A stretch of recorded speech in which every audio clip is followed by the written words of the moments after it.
ಐಂ ಸರಸ್ವತ್ಯೈ ನಮಃ. ಎಲ್ಲರಿಗೂ ನಮಸ್ಕಾರ. ಇವತ್ತಿನ ವಿಡಿಯೋದಲ್ಲಿ ವಿದ್ಯೆ, ಜ್ಞಾನ, ಕಲೆಯ ಅಧಿದೇವತೆ ಸರಸ್ವತಿ ದೇವಿಯ ಜಯಂತಿ, ವಸಂತ ಪಂಚಮಿ ಜಯಂತಿ, ಇದರ ಬಗ್ಗೆ ಇವತ್ತಿನ ವಿಡಿಯೋದಲ್ಲಿ ತಿಳಿದುಕೊಳ್ಳೋಣ. ಈ ಸರಸ್ವತಿ ಜಯಂತಿಯನ್ನು ನೀವು ಸರಿಯಾಗಿ ಆಚರಣೆ ಮಾಡಿದರೆ ನೀವು ನಿಮ್ಮ ಮಕ್ಕಳ ವಿದ್ಯಾಭ್ಯಾಸದಲ್ಲಿ ಪ್ರಗತಿ, ಶ್ರೇಯಸ್ಸನ್ನು ಕಾಣಬಹುದು. ಈ ವಿಡಿಯೋನ ಕೊನೆವರೆಗೂ ನೋಡಿ. ಈ ವಿಡಿಯೋ ಕೊನೆಯಲ್ಲಿ ನಾನು ನಿಮಗೆ ರಹಸ್ಯವಾದ ಸರಸ್ವತಿ ಪೂಜೆಯ ವಿಧಾನವನ್ನು ಕೂಡ ತಿಳಿಸಿಕೊಡ್ತಾ ಇದ್ದೀನಿ. ಹಾಗೆಯೇ ಈ ಸರಸ್ವತಿ ಜಯಂತಿಯ ದಿನ ನಾವು ಮಾಡಬಾರದ ತಪ್ಪುಗಳು ಯಾವುದು ಅಂತಲೂ ಕೂಡ ಈ ವಿಡಿಯೋದ ಕೊನೆಯಲ್ಲಿ ನೀವು ನೋಡಬಹುದು. ಹಾಗಾಗಿ ವಿಡಿಯೋನ ಎಲ್ಲೂ ಸ್ಕಿಪ್ ಮಾಡದೆ ಕೊನೆವರೆಗೂ ನೋಡಿ. ಇದನ್ನು ಮಾಘ ಮಾಸದ ಶುಕ್ಲ ಪಂಚಮಿಯಂದು ಆಚರಿಸಲಾಗುತ್ತದೆ. ಪುಸ್ತಕ, ವೀಣೆಯಲ್ಲಿ ಸಂಗೀತ, ಕಮಲದಲ್ಲಿ ಶುದ್ಧತೆ, ಹಂಸದಲ್ಲಿ ವಿವೇಕ. ಇಲ್ಲಿ ಹಂಸ ಹಾಲು ನೀರನ್ನು ಬೇರ್ಪಡಿಸುವಂತೆ ಸರಸ್ವತಿ ದೇವಿ ನಮಗೆ ಸರಿತಪ್ಪನ್ನು ಗುರುತಿಸುವ ಬುದ್ಧಿಯನ್ನು ಕೊಡುತ್ತಾಳೆ. ಇದಕ್ಕಾಗಿಯೇ ವಿದ್ಯಾರ್ಥಿಗಳು, ಶಿಕ್ಷಕರು, ಕಲಾವಿದರು ಈ ದಿನವನ್ನು ಅತ್ಯಂತ ಭಕ್ತಿಯಿಂದ ಆಚರಿಸುತ್ತಾರೆ. ಹಾಗಾದರೆ ಈ ವಸಂತ ಪಂಚಮಿಯ ಮಹತ್ವವನ್ನು ನೋಡೋಣ. ಶಾಸ್ತ್ರಗಳಲ್ಲಿ ಹೇಳುವಂತೆ ಈ ದಿನ ಶುರು ಮಾಡಿದ ವಿದ್ಯಾಭ್ಯಾಸ ಎಂದಿಗೂ ನಿಲ್ಲುವುದಿಲ್ಲ. ಅದಕ್ಕಾಗಿಯೇ ಈ ದಿನವನ್ನು ಅಕ್ಷರಾಭ್ಯಾಸ, ಸಂಗೀತ ಅಭ್ಯಾಸ, ಹೊಸ ಪುಸ್ತಕ ಓದುವುದು, ಹೊಸ ಕೆಲಸದ ಆರಂಭವನ್ನು ಮಾಡುತ್ತಾರೆ. ಈ ದಿನ ಸರಸ್ವತಿ ದೇವಿಯನ್ನು ಪೂಜಿಸದೆ ಹೋದರೆ ಜ್ಞಾನ ಇದ್ದರೂ ಫಲ ಸಿಗುವುದಿಲ್ಲ ಅನ್ನೋ ನಂಬಿಕೆ ಇದೆ. ಸರಸ್ವತಿ ಪೂಜೆ ಮಾಡುವ ಸರಳ ವಿಧಾನವನ್ನು ನೋಡೋಣ.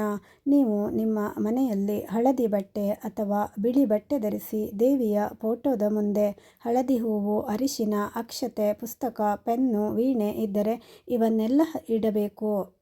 ನಂತರ ದೇವರಿಗೆ ದೀಪವನ್ನು ಹಚ್ಚಿ ಈ ಮಂತ್ರವನ್ನು ಹೇಳಬೇಕು. ಓಂ ಐಂ ಸರಸ್ವತ್ಯೈ ನಮಃ ಅಂತ 11 ಬಾರಿ ಈ ಮಂತ್ರವನ್ನು ಜಪಿಸಬೇಕು. ನಂತರ ಮಕ್ಕಳ ಪುಸ್ತಕವನ್ನು ದೇವಿಯ ಮುಂದೆ ಇಟ್ಟರೆ ವಿದ್ಯಾದೋಷ ಕೂಡ ನಿವಾರಣೆಯಾಗುತ್ತದೆ. ಈ ದಿನ ನೀವು ಹಳದಿ ಬಟ್ಟೆಯನ್ನು ಧರಿಸಿ ಸುಳ್ಳು ಮಾತನ್ನು ಮಾತನಾಡದೆ, ಕೆಟ್ಟ ಶಬ್ದವನ್ನು ಬಳಸದೆ ವಿದ್ಯೆಗೆ ಸಂಬಂಧಿಸಿದ ಕೆಲಸವನ್ನು ಮಾಡಿ. ಈ ದಿನ ಮಾಡಿದ ಶುದ್ಧತೆ ಬಹಳ ಮುಖ್ಯ. ಏಕೆಂದರೆ ಸರಸ್ವತಿ ದೇವಿ ವಾಣಿ ದೇವತೆ. ಈ ದಿನ ಮಾಡಬಾರದ 3 ದೊಡ್ಡ ತಪ್ಪುಗಳು. ಮೊದಲನೆಯದಾಗಿ ಪುಸ್ತಕವನ್ನು ನೆಲಕ್ಕೆ ಹಾಕಬಾರದು. ಜಗಳ, ಕೋಪ, ನಿಂದನೆ, ಆಲಸ್ಯತನ ಇವನ್ನೆಲ್ಲ ಮಾಡಬಾರದು.